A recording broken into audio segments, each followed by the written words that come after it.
My namaste to all of you,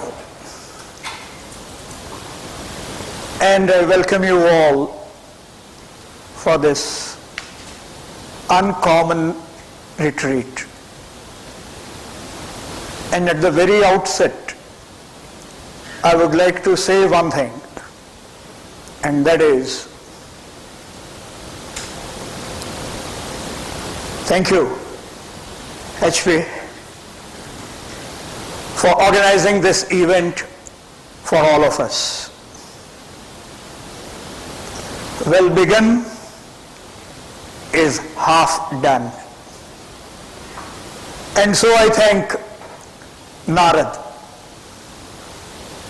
Aurobindo, in one of his lines in the book Savitri, addresses Narad as Narad, the heavenly sage. We are here for 2 days, 2.5 days, 3 days, whatever we count it to be, for connecting with ourselves and with connecting with the reality that we are, and with opening to something that we have yet to know, that we have yet to understand, that we have yet to be.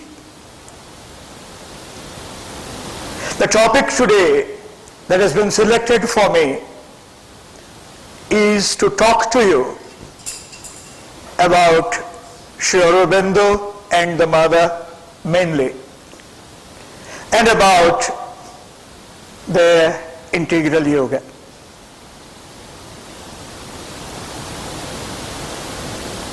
All of you, knowingly or unknowingly, are connected with Aurobindo and the mother. Willingly, I won't say unwillingly, but consciously or unconsciously, we are connected with Aurobindo because we are connected with Auro University. We are connected because we are connected and assembled here today for this uncommon retreat. And to talk about Aurobindo and to talk about the mother, what a joy it is. It's a different kind of delight when one tells someone, say me something about Aurobindo, tell me something about the mother. What a wonderful topic. Can there be a better topic than to talk about Aurobindo and the mother? There cannot be. But am I here to introduce Aurobindo to you? No. What is the use of trying to convert those who are already converted or already caught? And there is no business of conversion going on here. And you cannot make the horse drink. You can only take the horse to the pond. All that I am trying to do today is to share something that I find about Aurobindo and the mother quite uncommon, quite unique, quite transcendent.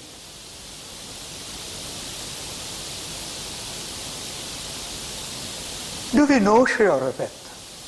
Can we ever understand who Aurobindo was?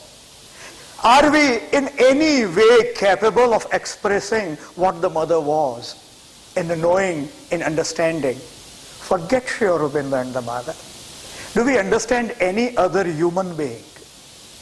The one who stays with us in our own home, as our father, or as our mother, or as our brother, or as our sister, or as our servant, or as our friend.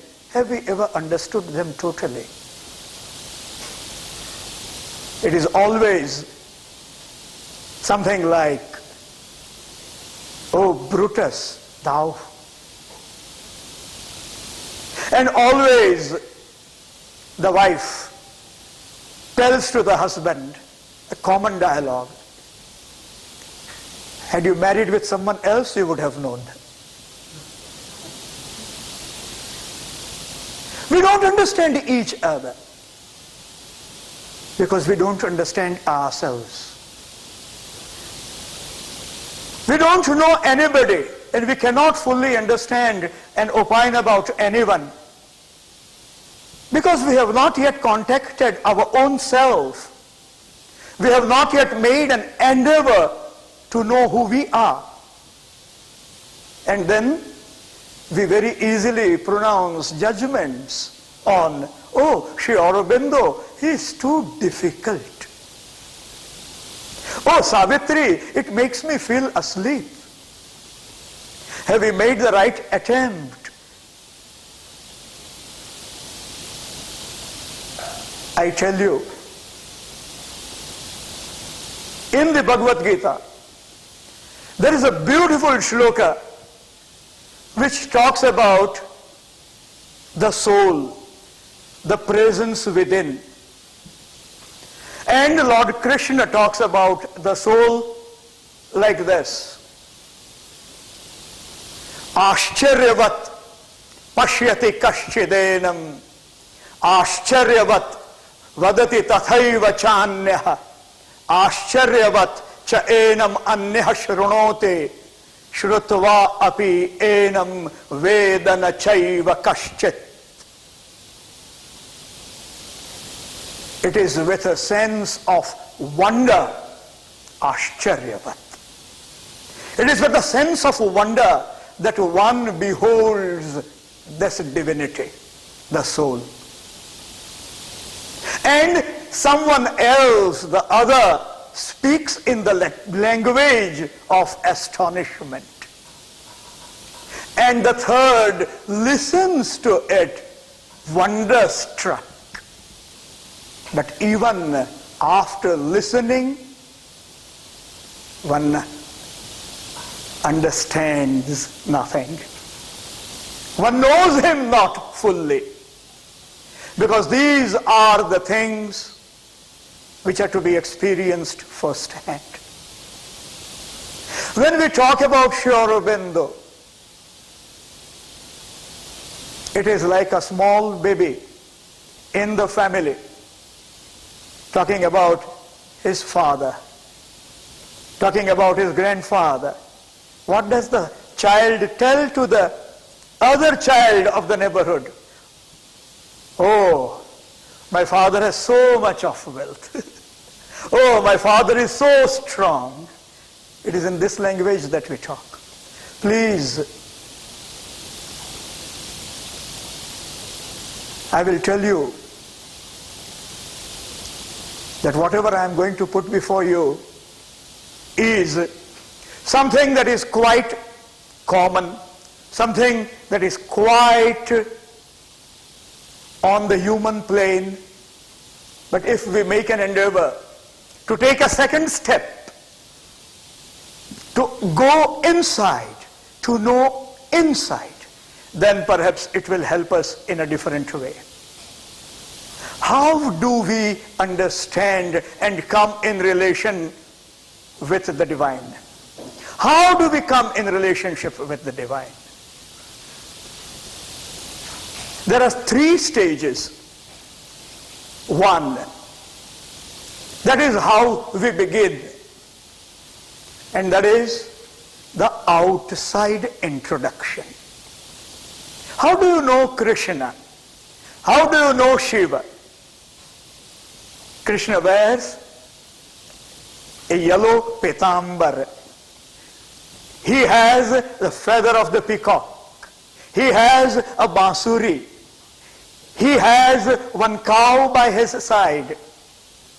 And the jewel named Kaustubh. First introduction.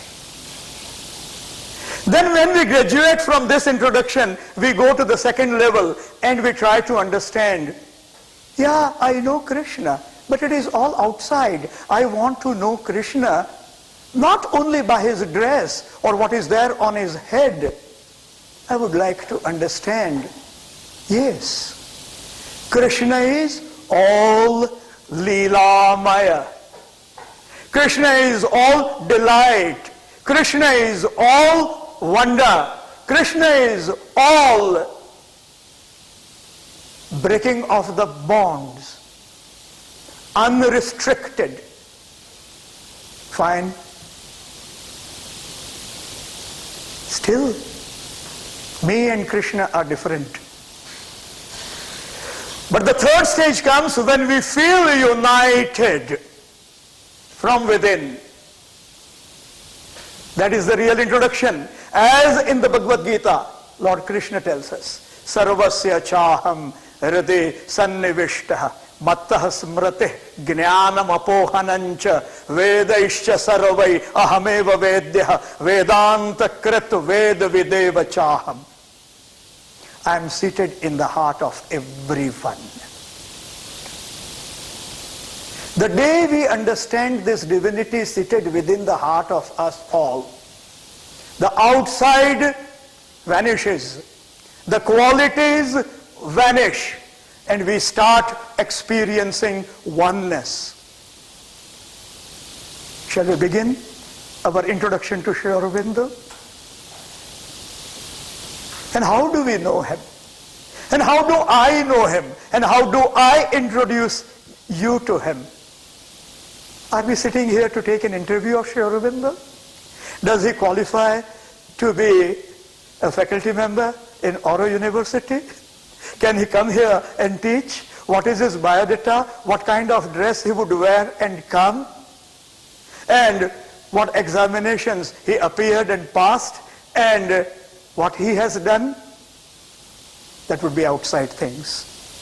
But we are interested in that also. Let us begin with that. Sri Aurobindo.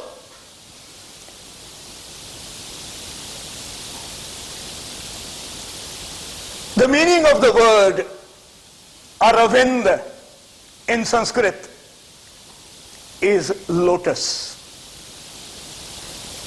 And the name itself is quite significant, which says Pankaja. What is Pankaja? Ja is born. Panka is mud. The one that is born in the mud but separates itself completely out of the mud. A next step in evolution. Sri Aurobindo is someone for whom Indian government brought out commemorative envelopes on several occasions, different times. Sri Aurobindo is someone for his birth centenary. Government of India, Department of Post and Telegraph, Communication, came out with a special envelope and postage stamp. Why? Why should India recognize Sri Aurobindo? Is this all? On his birth centenary, again the government came out with a special postal stamp. And not only the postal stamp, the mint came out with special treasury coins, 2 rupees, 10 rupees, 50 rupees, 100 rupees. You might have seen this coin because it was very much in currency for quite some time. This was brought out in 1998.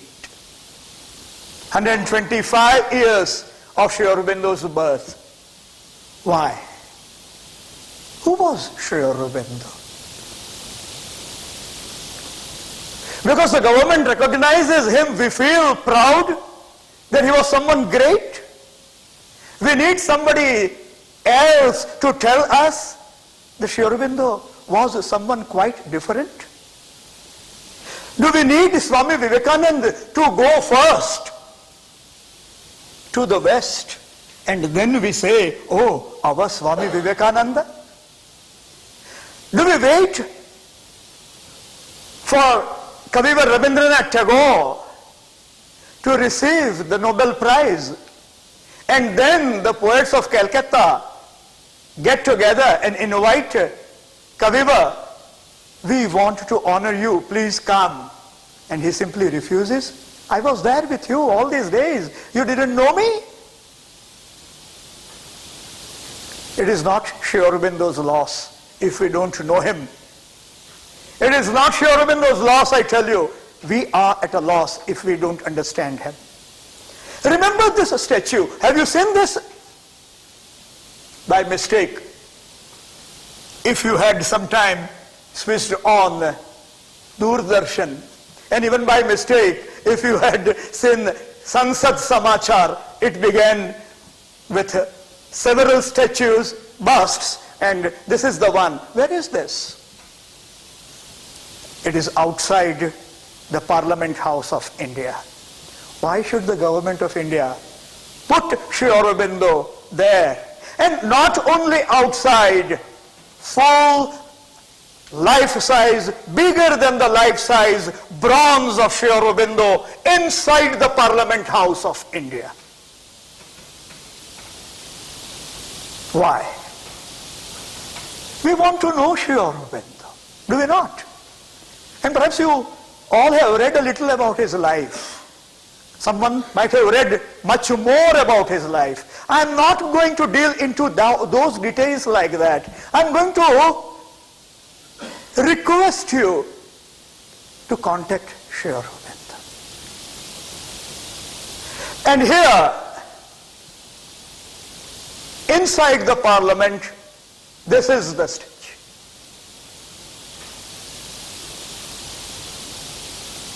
And where is this? The same statue somewhere else. In Paris, in the complex of UNESCO. Now we feel proud. Huh? Sri Aurobindo in the Parliament House? Sri Aurobindo in Paris, in UNESCO?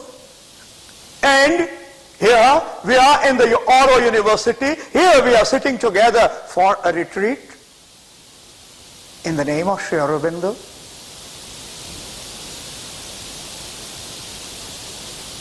A young boy,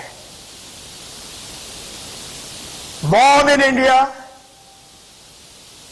born in Bengal. His father decided he should not have any impression of Hinduism. He should not be influenced by the Indian culture. So he was put in a convent school.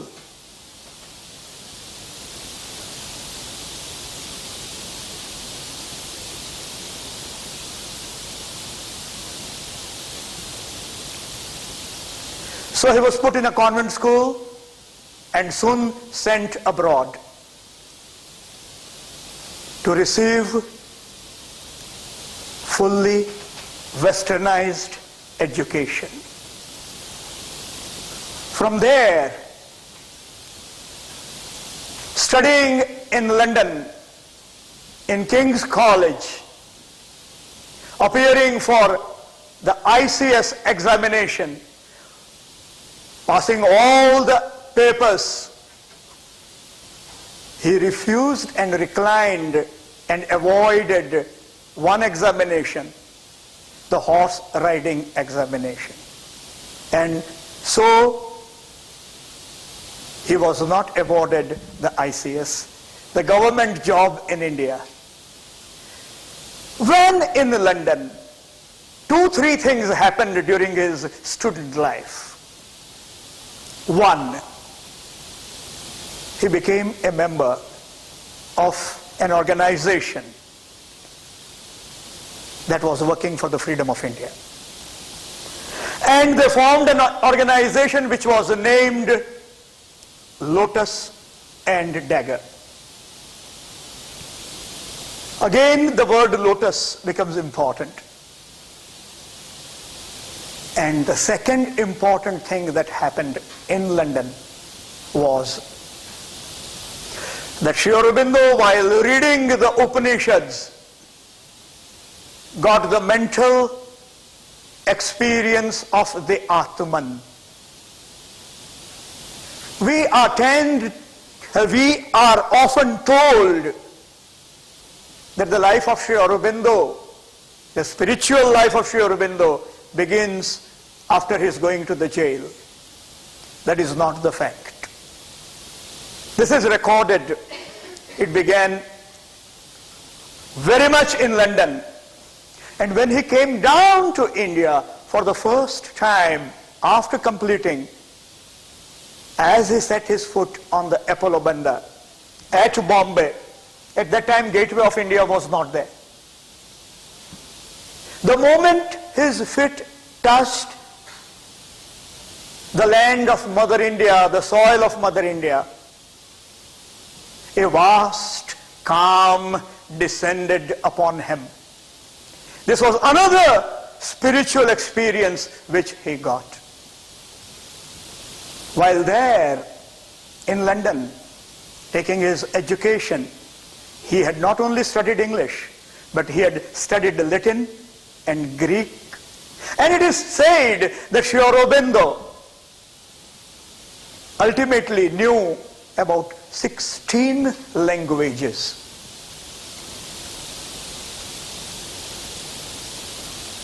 He did not want to serve the British government. And so he went and took service of Maharaja Sayajirao Gayakwad at Baroda. And there he also started teaching in the university set up by the Maharaja.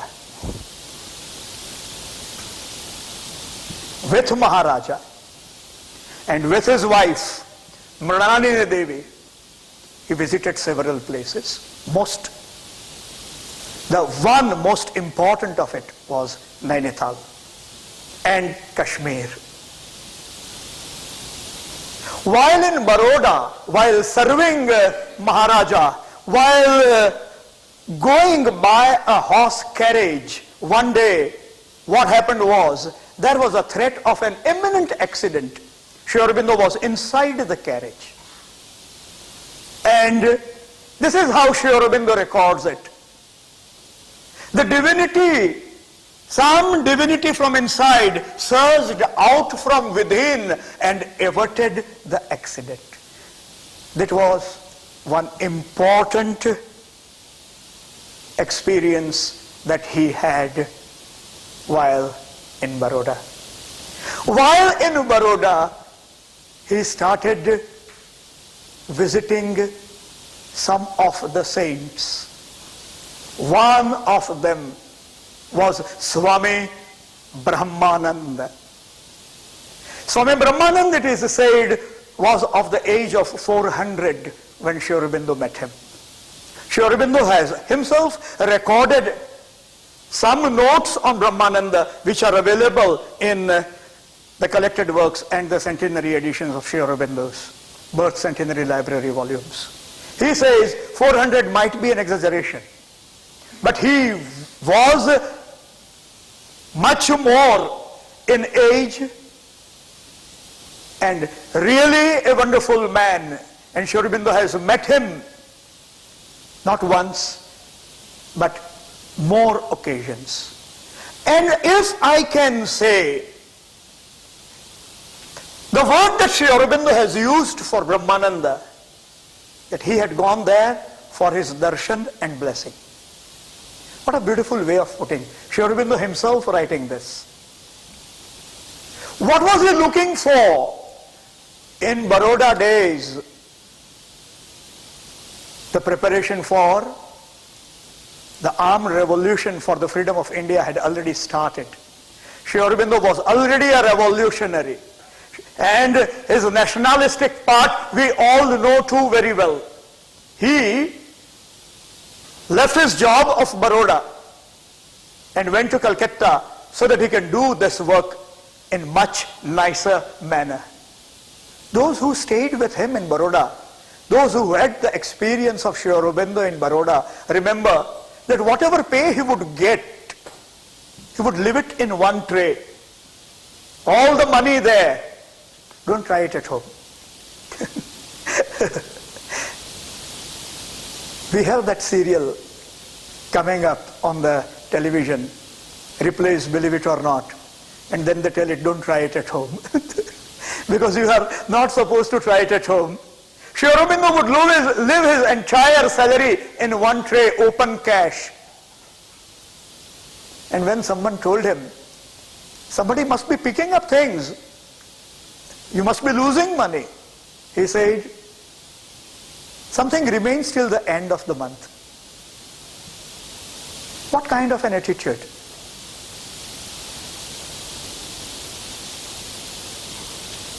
He went with Mrinalini Devi, with Sayajirao Gayakwad. He had gone to Kashmir. And there on the Shankaracharya hill, which is commonly known there as Takht-e-Suleiman,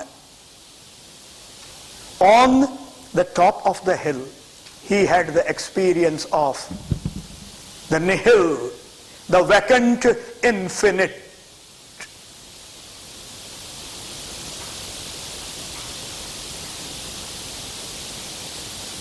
This experience comes to him without any preparation on his part. That is what we are made to understand. But what preparation he made, only he knows. While at Baroda,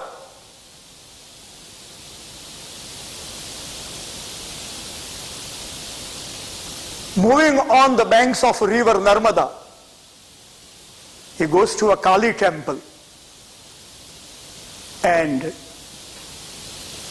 goddess Kali, he finds the idol living. As if the mother herself with living eyes is looking on him.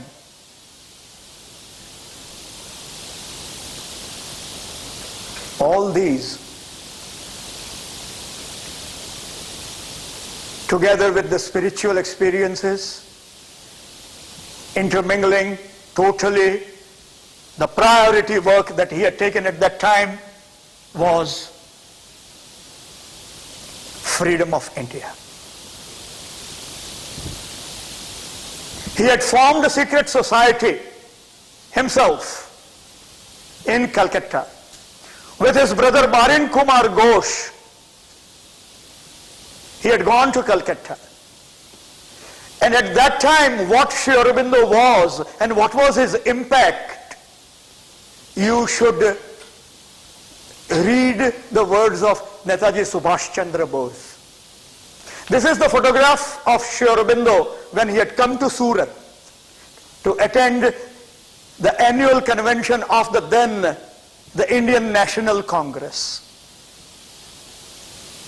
And it was a historic moment at that time. Sri Aurobindo came to Surat with a specific purpose. The Congress was divided into two parts. One, those who were soft, the moderates, and the other part, those who were nationalists. And Sri Aurobindo was the leader of the nationalists. This happened in the year 1907, not 2007, 1907. At that time, when Sri Aurobindo came to Surat, Netaji Subhash Chandra Bose was of 10 years of age. Jawaharlal Nehru was studying abroad. Mahatma Gandhiji was in Africa practicing as a barrister. And Bhagat Singh, we don't know of what age he was, but his uncle had come to attend the Surat conference. And Sardar Vallabhbhai Patel had not yet entered into the field of politics. At that time, to think of the full liberty of India, Purna Swatantrya, Sri Aurobindo together with Lokmanya Bal Gangadhar Tilak was the person who gave to India the four most important words: Swadeshi, boycott, Swatantrata. I forget the fourth. Swaraj is, So that is, yes, that is Gokhale. Yes.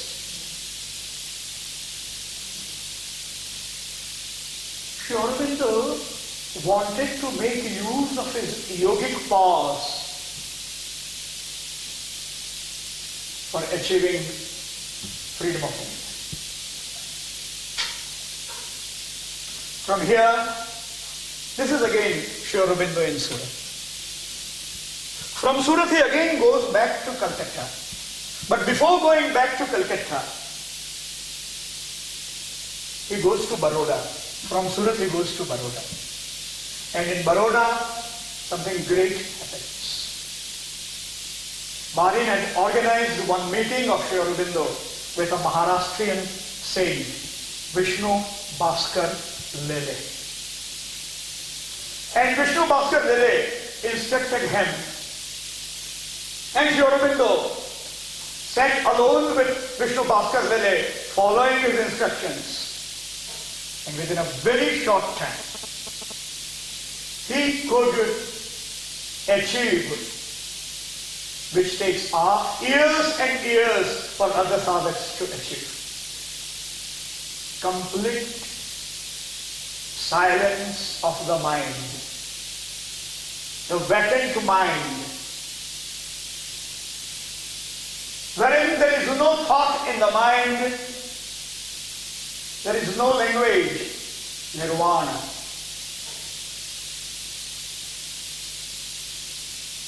What was left for Sri Aurobindo? People want this realization as the last realization, which he got very much there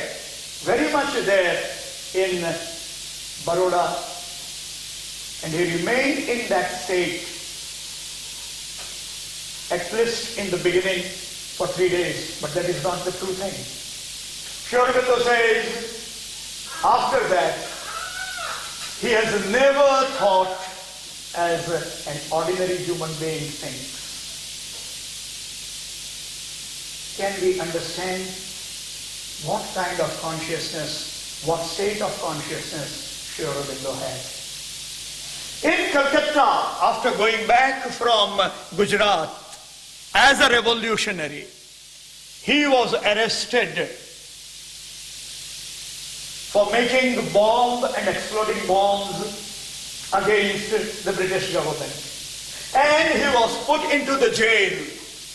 He was put into jail in solitary confinement as an under-trial prisoner. And he remained in that one singular cell for 1 full year.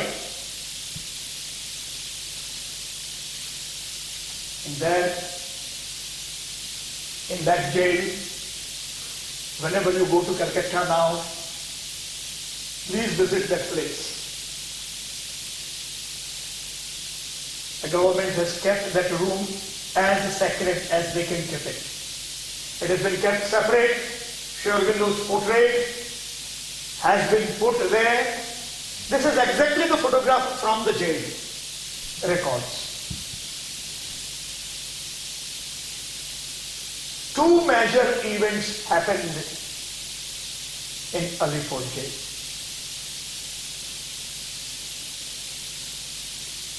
Sri Aurobindo writes, Bhagavad-Gita was placed in my hand again. He started studying the scriptures again.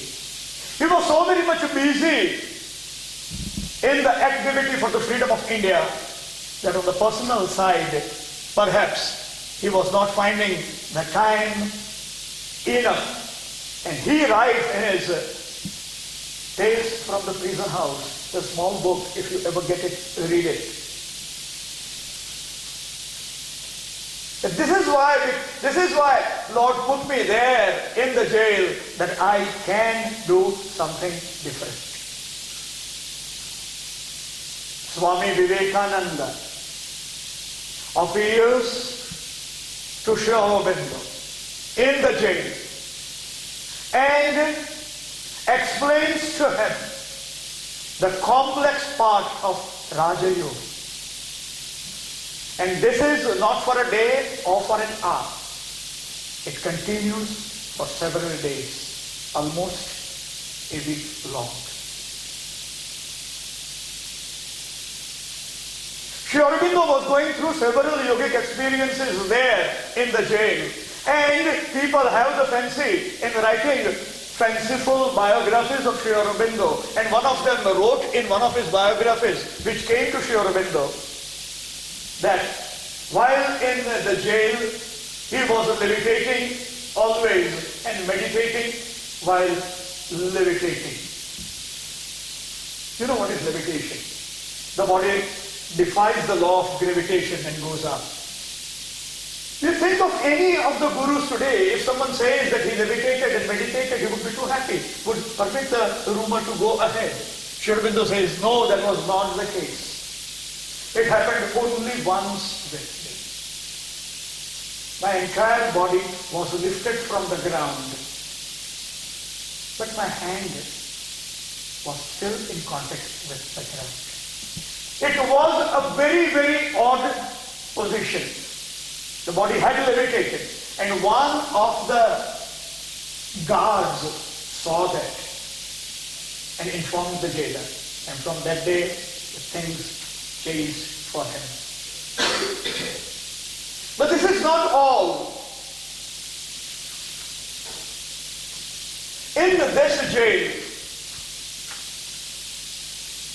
Sri Aurobindo had the most profound of the spiritual realizations, for which Lord Krishna in the Bhagavad-Gita describes like this: Vasudeva sarvam iti samahatma sudurlabha.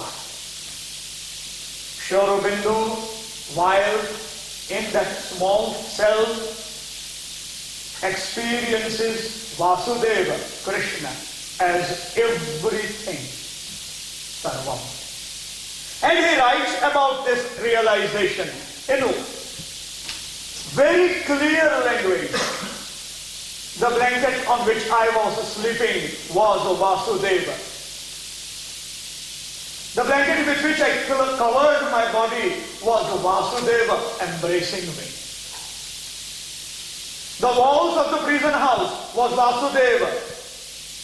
The bars of the door, Vasudeva. The guard was Vasudeva. The jailer was Vasudeva. The tree was Vasudeva. And when he was taken to the court, he says, the judge was Vasudeva. The lawyer was Vasudeva. The co-accused were Vasudeva. The people sitting in the court were Vasudeva. एक दफा सपने में एक बार तो कृष्ण आ जाए, एक दफा सपने में आ जाए, हम पागल हो जाए. We start telling everyone, I had Krishna in my dream. What a tremendous spiritual realization. What a tremendous realization. And Sri Aurobindo, coming out of the jail, describes this verbatim in one of his speeches. Find out from our library, Uttarpada speech.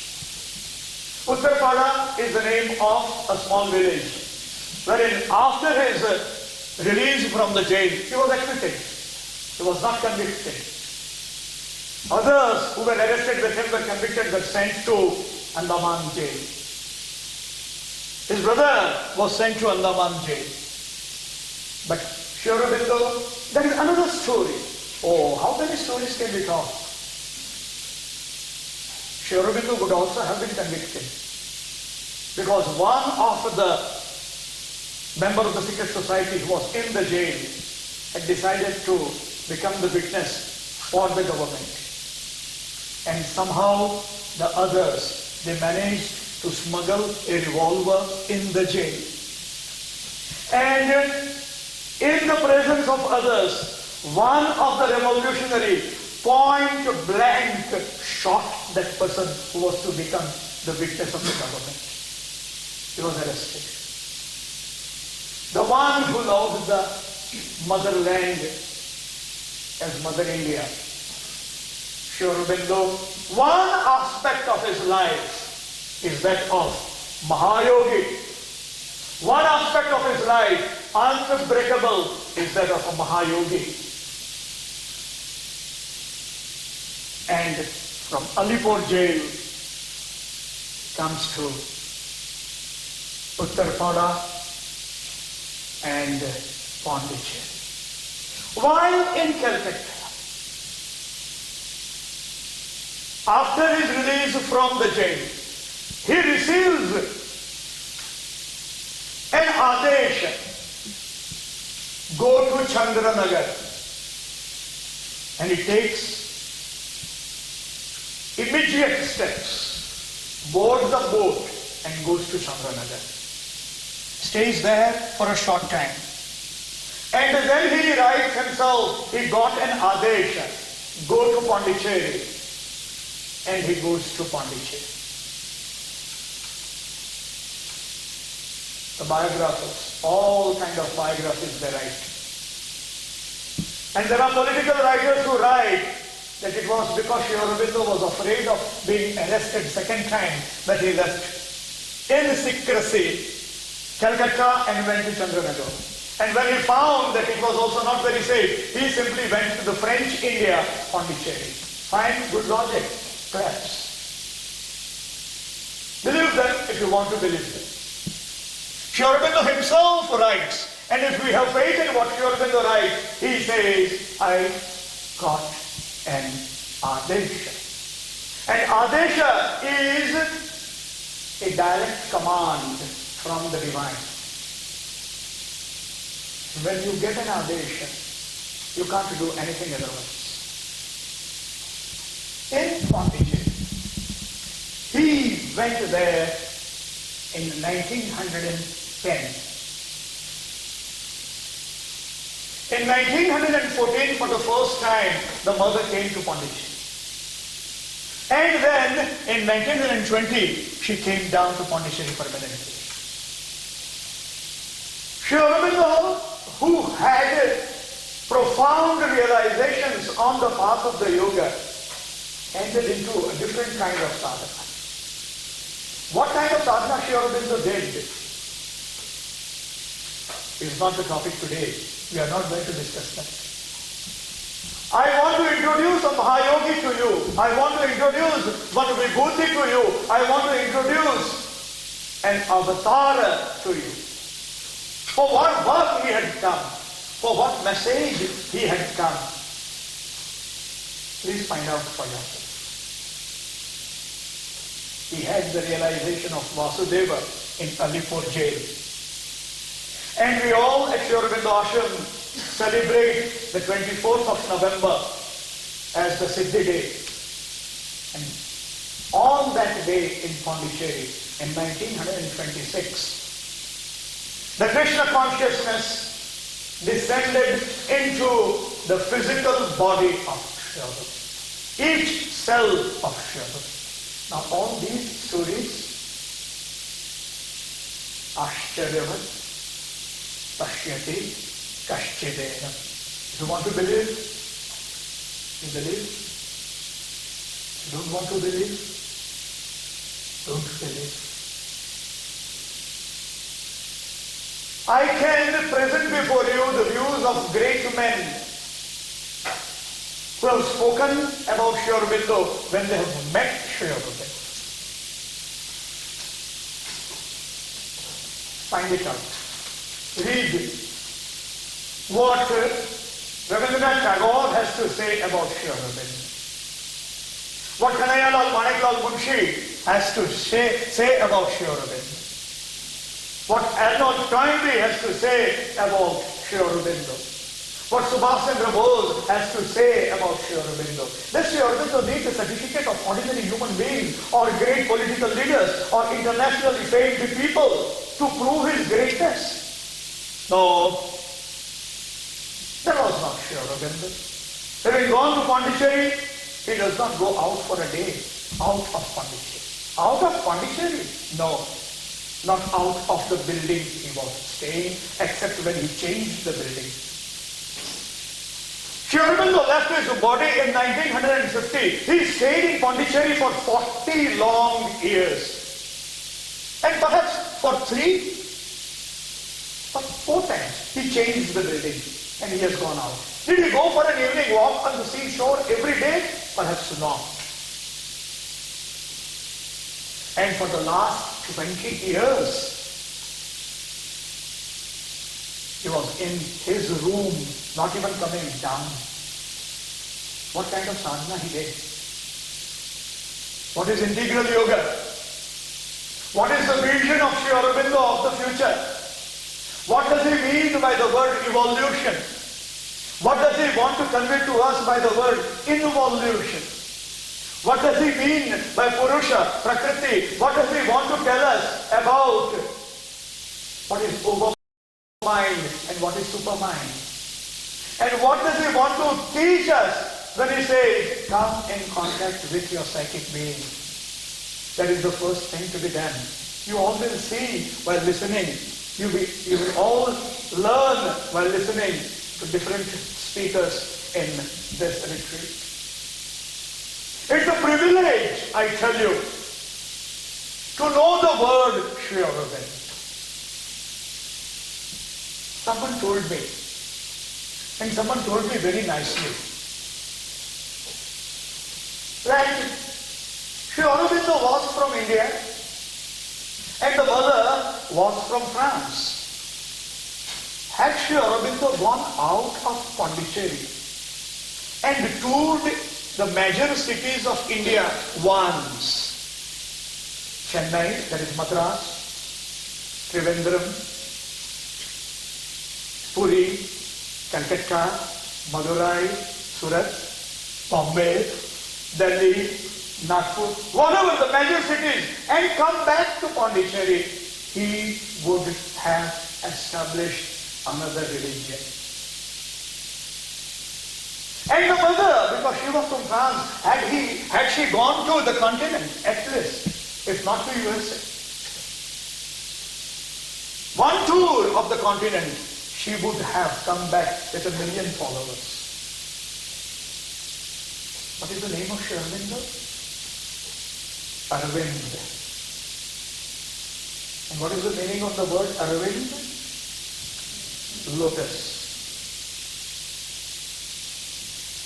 Today, we find all type of advertisements of the gurus in every kind of newspapers and in every kind of news channels. There are special channels and everything. They want to market themselves. Sri Aurobindo never wanted to market himself. The honeybees come from every direction for the honey to the lotus. Lotus does not run after the honeybees so that they get the honey out of it. Sri Aurobindo did not go out of his room. Sri Aurobindo did not meet his disciples, most of them. Even in Pondicherry, those who were staying there. He would write to them. They would write to him. He would reply back to them.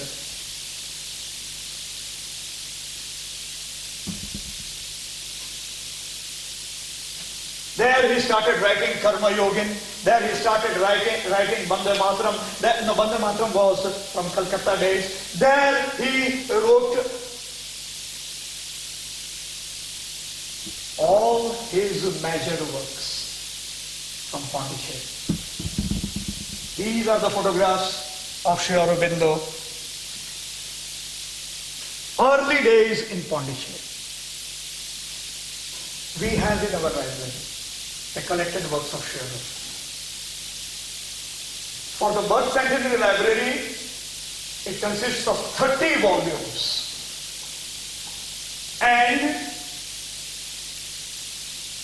the new edition of the collected works that comes is about 35 volumes, one or two more. And what topic he has not touched? He has talked about the Indian culture. He has talked about the Vedas. He has translated the portions of the Vedas from original Sanskrit to English. He has written on the Gita. He has written and translated Upanishads. He has written on the synthesis of yoga. He has written on the ideal of human unity. He has written on the human cycle. He has written on the social and political thought. He has written the Savitri. He has written his book, Life Divine, 30 volumes. Go through it. Touch it.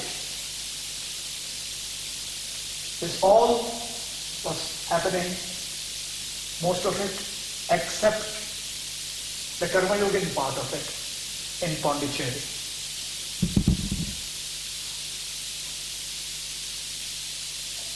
The yoga of Sri Aurobindo, what he did and how he did. The records of his yoga is available. Try to understand. But what is the easiest way? Try to come in contact with Sri Aurobindo. And Sri Aurobindo,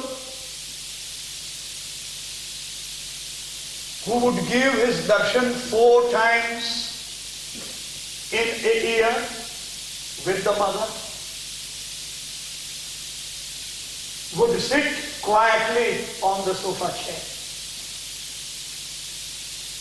And people, those who have gone in a queue in front of him, they have amazing stories to tell you. I would like to tell you one story. One of the inmates of the ashram had a friend.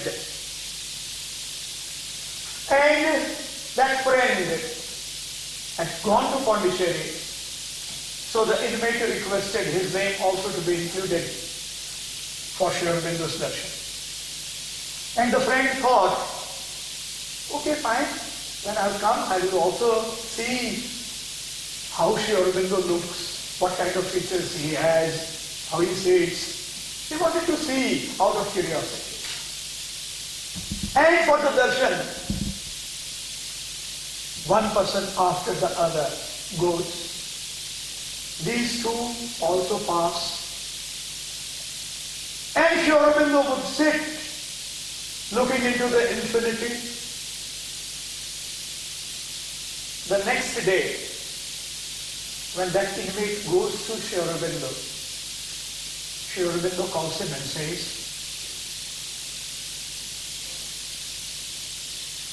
your friend, how did he find my nose to be? How did he find my nose to be? Did he like my nose? No outward sign. He would sit almost without blinking, eyes looking into infinity. And yet, it is something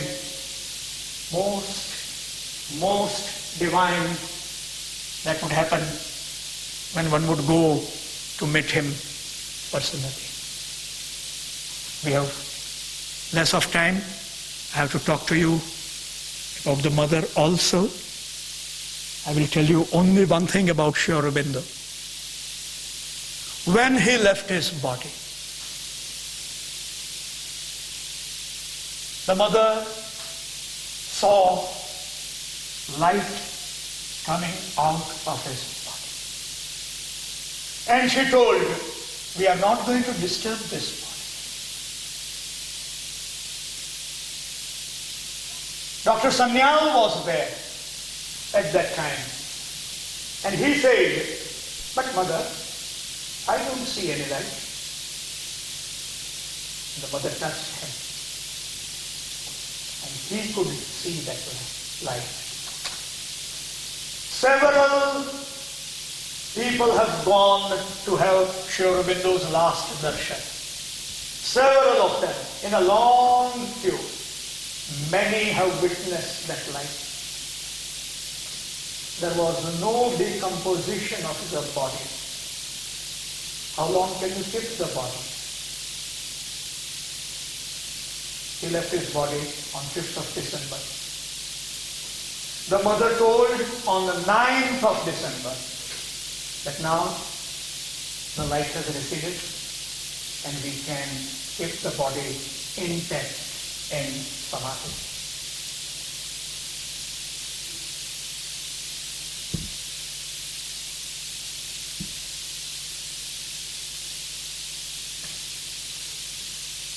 More than 108 hours.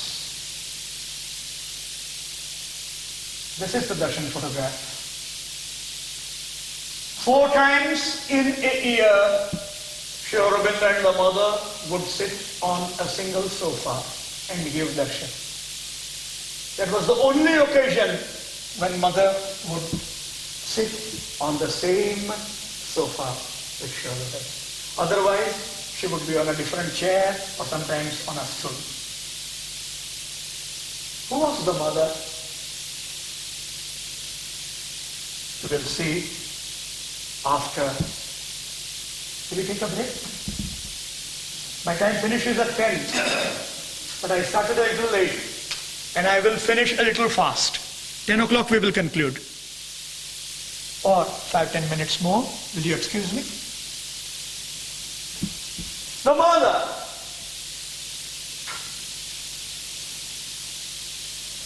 She wrote, without him I exist not. Without me he is unmanifest.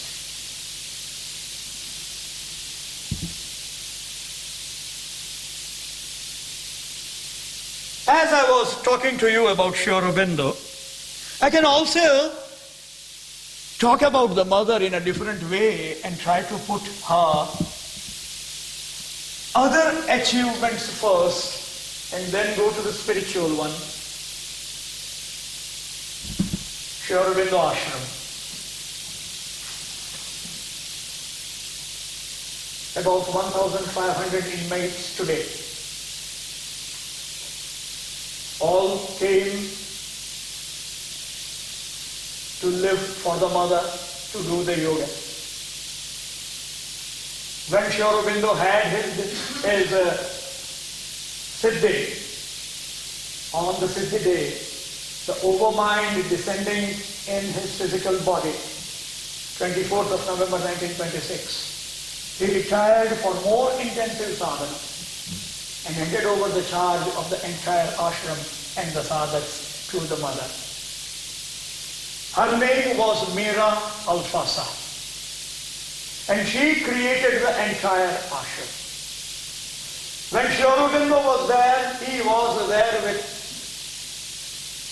one handful of sadhaks. 1, 2, 3, 4, 5. Today, it's a different story. The dining room of the ashram, whosoever must have gone must have taken food there. Another organization apart from the ashram started by the mother, Sri Aurobindo Society, having centers and branches in all the major cities of India and a few abroad. And Something most exceptional that the mother did was Aurobindo, the city of the dawn, a spiritual township, a full-fledged city. This is the dream of the mother. At the center of the city, Matru Mandir. How many of you have gone there? Quite a few. But slowly we will go from here. It's very clear. Matru Mandir, the soul of Aurobindo. I could have very well given you the picture of the inside of the Matru Mandir also. I am not giving it. Go there. See that. Oh, for her centenary also the government took out a postal stamp. She was born in Paris. But the family hailed from Egypt. Mera Alfasa, born in Paris, became an artist. This is her self-portrait. She herself drew. She was an artist. She was the mother, the founder of the ashram. Who named the mother the mother? Sri Aurobindo named her the mother. It was not some other sadhaka who started calling the mother first. It was Sri Aurobindo who named her the mother. She was not only an artist, but before coming to Pondicherry, she had her quest in the field of the spirit. As a child, she would sit on a chair and meditate and would experience a huge light pouring upon her. As a child, she had a dream which she got repeatedly, that she is rising above from her bed out into the space, and her gown is expanding and enveloping the earth, and all those who are suffering are healed with the touch of the gown. She went to Algeria and met Max Theon and Mrs. Theon there. They were occultists. You know what is occultism? You might have heard of the secret knowledge of going out of the body consciously, commanding through your occult, subtle, physical, vital forces, the material forces outside. Mr. Theo could move a full table just looking at it. The mother has noted these things in her reminiscences. They would never search for their chappals. The chappals would come to them. And Mrs. Theo taught the mother this occult sciences. We did not dwell much on the occultism part of it. But it was the time when she was receiving guidance from someone who would appear to him in the subtle world. And because of the appearance being that of an Indian, she named that person Krishna. Long after, when she came to Pondicherry, and when she met Sri Aurobindo, she knew that this was the person that was guiding her in her sadhana. The mother from Paris came to Pondicherry because her husband was in politics and wanted to contest for an election, and he wanted to fight from Pondicherry. And when he came, she had sent some occult drawing with him and told him if you find some mystic in India, please ask the meaning of this. And when her husband, Paul Richard, seen in this picture with the beard, When he came to Pondicherry and when he met Sri Aurobindo, he showed him the drawing, and what the meaning Sri Aurobindo gave was the exact that the mother had put into it.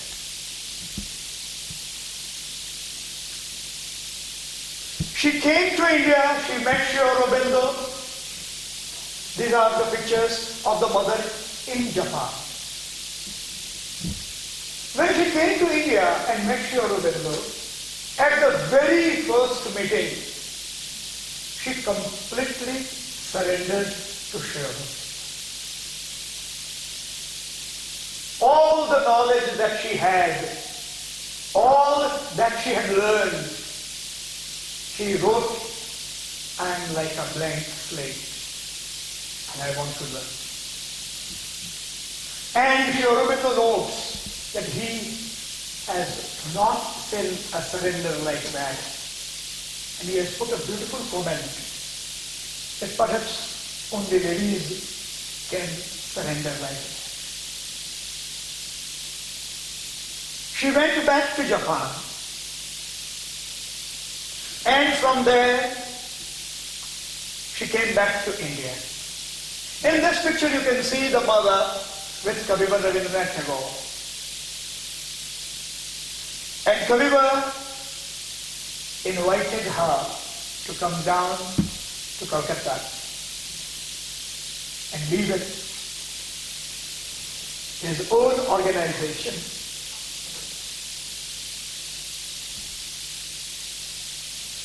In Pondicherry.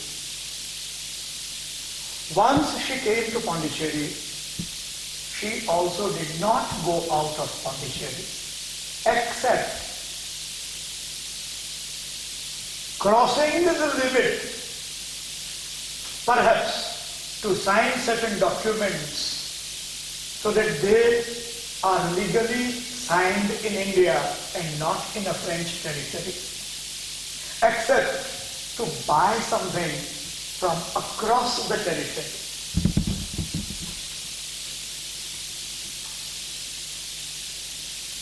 In Pondicherry, she would appear to her sadhaks, which started growing in number every day in a balcony. This was known as balcony darshan.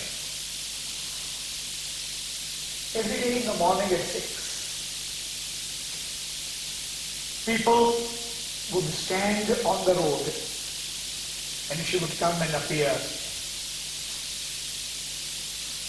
And after the darshan, for 3 minutes maximum, if you asked anybody, did the mother look at you? Everyone would say yes. She looked at me, she smiled at me. And what she did was linking up the consciousness of all present there with something